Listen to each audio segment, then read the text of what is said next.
Yun guys, so we are preparing kasi dadalaw tayo ngayon sa nanay na namatay. Birthday niya kahapon kaso di nakasama ang family ko. So ngayon kami nagpe-prepare para makasama sila nakapunta. Ayan o.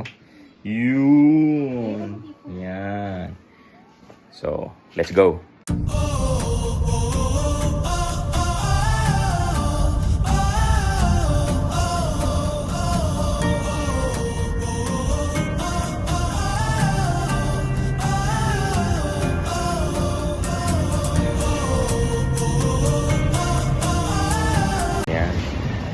Tayo kasi bibili tayo ng bike ni KD.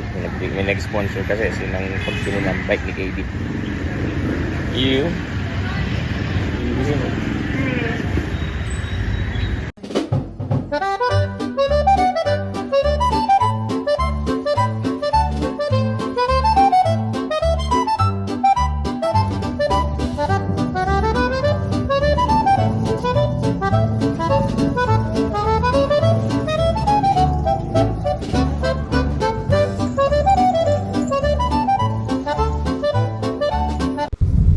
Salamat nga po pala kay Doña Sheena Olan na nagbigay ng bike ni KD. At ngayon nga, nakarating na kami dito sa pinaglibingan sa nanay. Kaya, tara na!